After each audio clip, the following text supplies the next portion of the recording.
Pour être bien sûr d'avoir été clair dans mon propos, vous l'aurez compris ce que j'ai voulu dire parce que, et là j'en parle après des années d'observation et d'expérience sur la question. J'ai observé ça depuis très longtemps, que ce soit des pasteurs hommes ou femmes, le diable fait toujours en sorte d'essayer soit de les aveugler, soit de les empêcher d'une manière ou d'une autre, les arrêter, les freiner, de mettre des obstacles sur leur route ou des bâtons dans leur roue. Il s'emploie avec diverses techniques et stratégies. Il est toujours en train de faire ça, pour essayer de voir comment il peut freiner, voire empêcher les pasteurs d'arriver à atteindre leur objectif, qui est l'objectif que Dieu leur a fixé, sachant que justement les objectifs en question sont des objectifs de Dieu et que bien entendu il est toujours en train d'attaquer l'œuvre de Dieu et de contredire Dieu et l'œuvre que Dieu fait à travers ses pasteurs pour bénir le peuple de Dieu, bien entendu. Vous l'aurez bien compris ici, je le pense. Et donc, ça fait des années que je l'observe, qu'on m'invite à des séminaires et que je vois que quand les pasteurs viennent, les pasteurs ou des prophètes ou autres, les véritables hommes et femmes de Dieu viennent nous faire des révélations de la part de Dieu ou nous transmettre des messages de la part de Dieu, eh bien, ils s'amusent soit à leur donner une voix étrange, un peu comme c'est mon cas, une voix enrouée, qui ferait presque peur à certaines personnes. Je ne dis pas que c'est le cas pour ma voix de manière générale, mais je l'ai déjà vu faire ça, faire que la voix de la personne soit vraiment bizarre et que ça suscite des interrogations plutôt qu'on ne se concentre sur le message que le pasteur est en train de donner. Tout ça pour distraire, encore une fois. C'est une manière de semer de la distraction pour aveugler le peuple de Dieu et l'empêcher d'entendre les messages de Dieu. Et pour l'empêcher d'entendre les messages de Dieu ou à en arriver là où Dieu veut qu'on en arrive, eh bien une autre de ces techniques, c'est donc soit d'aveugler les pasteurs, soit de leur barrer la route, pour soit les empêcher d'arriver à transmettre les messages de Dieu à son peuple ou d'accomplir l'œuvre que Dieu cherche à accomplir à travers eux. Tout ça pour attaquer l'œuvre de Dieu. Et ça prend diverses formes. Ça peut être cette voix étrange, ça peut être subitement des picotements dans la voix. J'ai déjà vu plusieurs pasteurs, que ce soit aux États-Unis, ici ou ailleurs, au moment où ils veulent prendre la parole, où ils prennent le micro pour parler, l'ennemi les fait avoir des picotements dans la gorge, ils toussent, ils peuvent même pas s'exprimer, tout ça pour essayer de les empêcher justement de s'exprimer, les empêcher de transmettre les messages qu'ils ont à transmettre de la part de Dieu et les freiner dans ce qu'ils sont en train d'essayer de dire ou de faire, de peur que le peuple ne parvienne à la lumière et donc à la connaissance et ne sorte de l'ignorance et de l'inconscience de laquelle Dieu est en train de les sortir en les bénissant par ses révélations divines. Et toute la gloire en revient encore à Dieu. Et donc l'ennemi est toujours en train d'employer ces mêmes stratégies, tout ça pour voir comment il peut encore une fois provoquer des dysfonctionnements dans l'Église pour empêcher la bonne marche des choses dans le plan, les projets de Dieu et s'attaquer à son œuvre.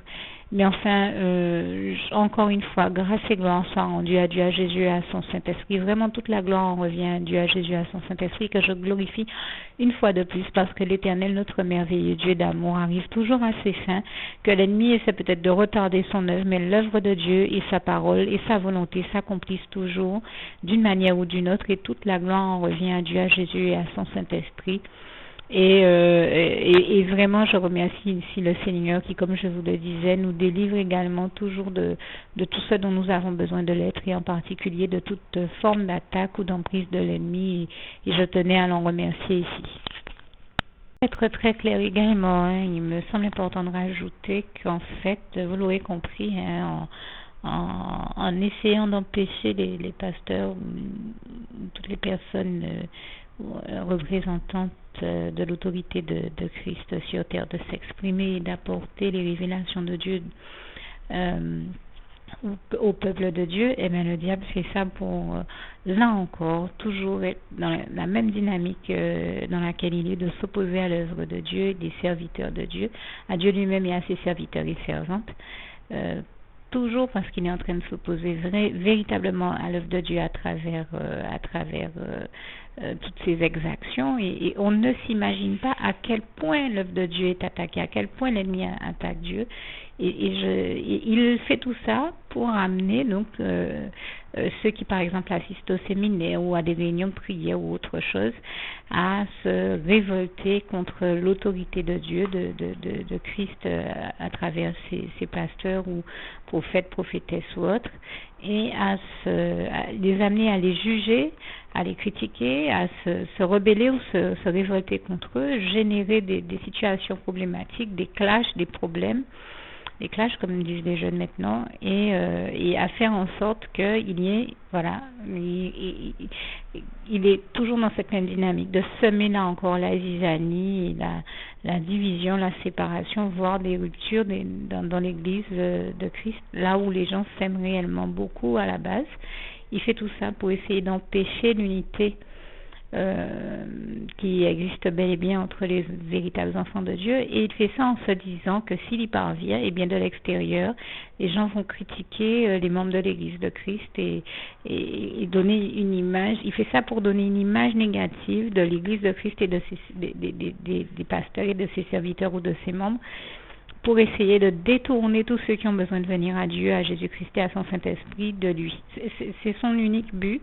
Tout ça pour essayer vraiment d'éloigner les gens de Dieu et de ses serviteurs et servantes qui sont les seuls habilités à réellement pouvoir les aider à se sortir des ténèbres et comme il veut les entraîner dans son royaume, le royaume des ténèbres, et en enfer avec lui, le diable. Et bien voilà pourquoi il fait tout ça, pour détourner les gens de Dieu et de ses serviteurs, de peur qu'ils ne parviennent à la lumière, à la vérité et aillent au paradis avec Dieu, Jésus et son Saint-Esprit. C'est véritablement, entre autres choses, pourquoi j'invite tous ceux qui ne l'ont jamais encore fait à faire la prière qui va suivre. C'est l'un des premiers pas que nous puissions faire vers le paradis et vraiment, je vous invite à ne même pas aller dormir si vous n'avez pas fait cette prière. Tant que vous n'avez pas fait cette prière, bien entendu, une fois que vous l'avez faite, n'hésitez pas à la partager avec tous vos contacts et tous vos bien-aimés. Et à ne pas oublier ce que nous dit le Seigneur dans sa parole, dans le psaume 4, verset 9, « Je me couche et je m'endors en paix ». Et donc, je vous invite véritablement à vous endormir en paix dans les bras d'amour du Seigneur Jésus-Christ, le seul endroit où nous soyons en sécurité totale et où nous pouvons dormir en toute sérénité.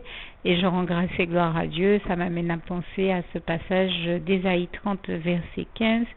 Et je ne sais plus si je l'ai déjà cité ou pas, mais si ce n'est pas le cas, je termine donc avec ce passage de Philippiens 4, verset 7. Que la paix de Dieu qui surpasse toute intelligence garde vos cœurs et vos pensées en Jésus-Christ. À bientôt. Juste une petite précision pour tous ceux qui ne sont pas encore, qui n'ont pas encore choisi la meilleure des options qui soit, qui est celle d'aller se placer, de faire le choix à soi-même, d'aller se placer dans les bras d'amour de Jésus-Christ pour se mettre à l'abri de ce monde cruel. Eh bien, je partage avec vous la prière par le biais de laquelle on y accède. Et commence par vous rappeler également ce passage de Jean 14, verset 6, où il est écrit que Jésus-Christ est le chemin, la vérité et la vie. Nul ne vient au Père, Dieu, sans passer par le Fils Jésus-Christ, bien sûr. Je le dis à ma manière, vous regarderez comme il est actuellement écrit dans vos Bibles là encore. Et donc, n'hésitez pas à ouvrir vos cœurs à Dieu, à Jésus, à son Saint-Esprit, à être sincère avec lui et à lui adresser la prière qui suit, à lui dire tout simplement, Éternel mon Dieu, Seigneur Jésus-Christ, moi, un tel, vous dites votre nom et votre prénom, je t'accepte aujourd'hui comme mon sauveur personnel, le seul maître et roi de ma vie. Je remets toute ma vie entre tes mains puisqu'elle t'appartient, Éternel mon Dieu, puisque tu l'as créée, cette vie. Donc tu en es donc le seul maître et propriétaire comme de tout ce qui existe dans tout l'univers.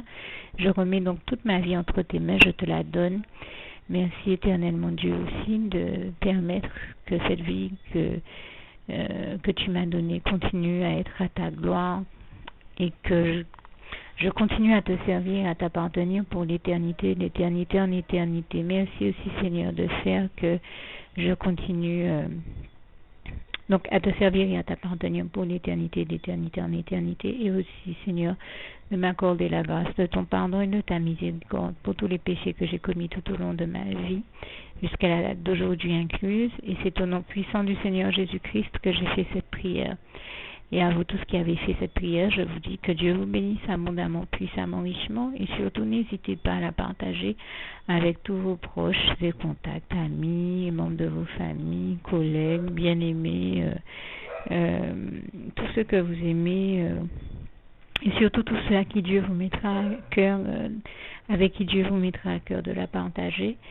Et comme j'aime à le dire, si vous n'avez pas encore pris le temps de faire cette prière, comprenez bien que voilà, ça ne vous coûte rien de la faire, c'est gratuit, c'est indolore, et que voilà, vous n'êtes pas obligé de me croire, mais moi il m'est arrivé tout comme vous de devoir faire cette prière un jour dans ma vie, et quand on m'a proposé de la faire, je me suis dit, et si c'était vrai, et si c'était vraiment Dieu qui, par ce biais-là, m'appelait à lui et me demandait de lui donner ma vie, de l'accepter, c'était Jésus qui était en train de vraiment me tendre la main et qui était en train de me demander de l'accepter comme mon sauveur personnel, je ne pourrais pas passer à côté de l'occasion de lui dire oui, parce qu'il faut aussi que je reste ouvert ou ouverte à ce que Dieu peut avoir à me dire.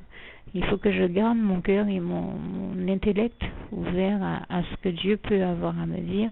Donc je me suis dit, je ne peux pas courir le risque de passer à côté de mon éternité, de passer à côté des meilleures choses de la vie, surtout si le maître et créateur de la vie m'appelle et cherche à me sauver. Pour être sauvé, il faut bien que je lui dise oui, que je souhaite qu'il me sauve. Oui, Seigneur Jésus-Christ, je t'accepte comme mon sauveur personnel.